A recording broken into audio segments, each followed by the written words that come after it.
With Helldivers 2 being out for just over a year, we have gotten a lot of weapons and armor. And they always are sold in sets, or almost always. So I want to see in this series if those sets are actually good. So for every war bond where a gun is sold, if there's armor sold on that same page, I'm going to run the gun with the armor it came with. Starting this week with the Liberator and the BO1 tactical armor. Now these are the first pieces of gear you will ever experience in Helldivers.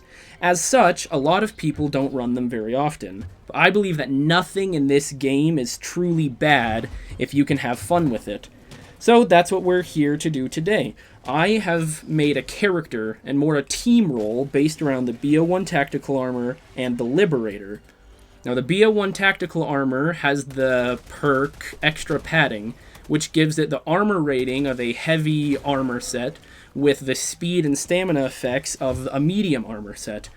And the Liberator Penetrator is an automatic rifle with the range and damage you would expect of such a weapon, but a very high fire rate compared to its counterparts like the Liberator Penetrator or the Liberator Concussive. Together, these two perks create a fairly decent Helldiver that can take on most of the challenges in the game as long as they don't have medium or heavy armor. Like these little orange bugs on the Terminid front. But those are pretty easy to deal with. Just bring a Senator along as your secondary. The only rules for this series is that the primary and the armor have to be matching. I can bring any stratagem, explosive, or secondary that fits the build both thematically and well.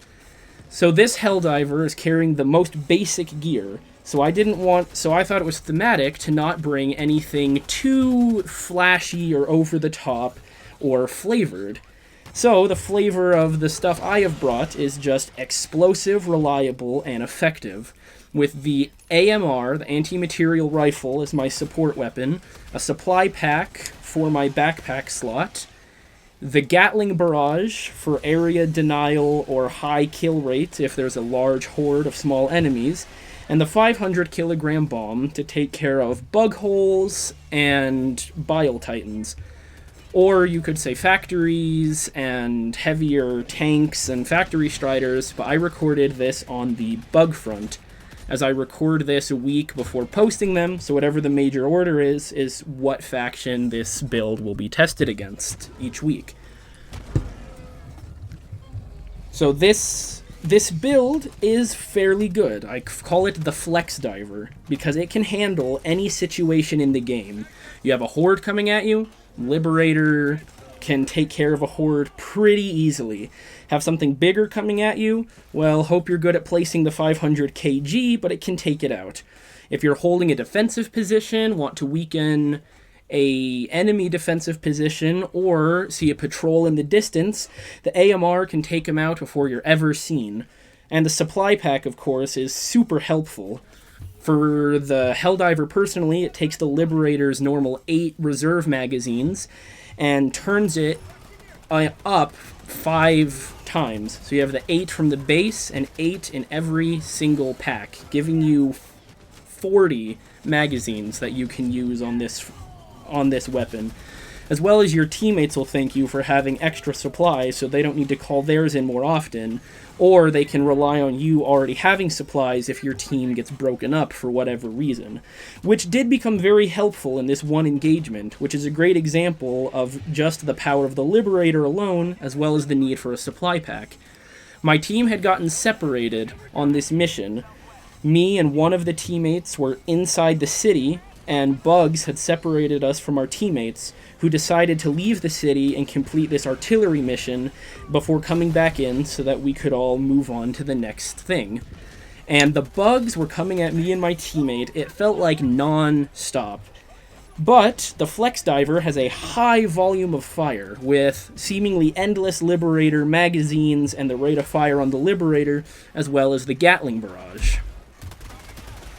You can also see examples of the AMR in this clip, where as we're waiting for extraction, there's many enemies who are coming, and I'm taking them out. A note with how to use the AMR in this build is it is not for taking out the highly armored targets. It is not your anti-tank. This build doesn't have much anti-tank, but that's why Helldivers is a team game. Your teammates can deal with the anti-tank while you hold on to your big explosions for really big enemies, such as Bile Titans or Factory Striders or Harvesters. The AMR can one-shot all of these little guys that are coming at us at extraction, as well as being able to one-shot Bile Spewers if you hit them in the head, which is quite useful, though it's not going to be able to do that with different, more heavily armored targets. The 500 kg barrage is also not the most efficient at killing the big enemies. It'll do it. It'll weaken them, but you'll want something a bit more reliable to be somewhere else on the team. That is why this build is definitely more of a support. I call it the flex diver because there's no situation you can't handle. It just might be easier for someone else to handle it. So if everyone else on your team has a specialty, and then you bring a flex diver build, you'll be able to handle anything the game throws at you, which makes it really good for if your team is planning to or accidentally gets broken up into 2 separate squadrons. For explosives, I brought the high explosive grenades for throwing into bug holes or taking out things like chargers just a little bit. Though anything that can close a bug hole will work here, it's just your stratagems and your support weapon will not be able to. Your main strength with this build is the survivability. When I was bringing this, I typically died last out of all of the members on my team.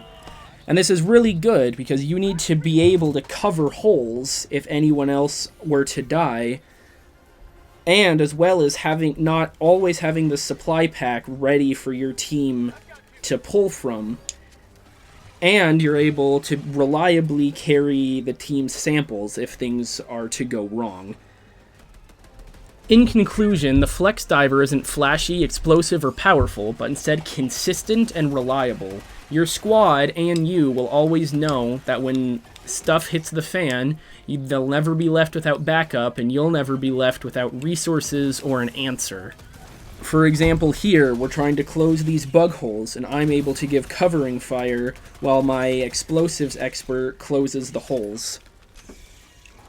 If you liked the video, please subscribe to see more thematic builds every single Saturday, until I've caught up with every warbond, which is gonna take a while. Also, thank you to my amazing squad mates pulled from the ranks of my fellow commandos in Commissar Kai's Discord group. Commissar Kai makes content here on YouTube and has a Discord where I find my teams, so if you want to learn more about team building and finding players who actually want to play as a team instead of lone wolfing, find Commissar Kai here on YouTube, and any of his videos will have a link to the Discord. With that, I'll sign off, and we'll see you next week when we examine the Punisher and the Infiltrator armor on page 1 of the Helldivers Mobilized Warbond. The Chargers really are a problem with this build. Here's what 3 of them together will do to you. 300 meters.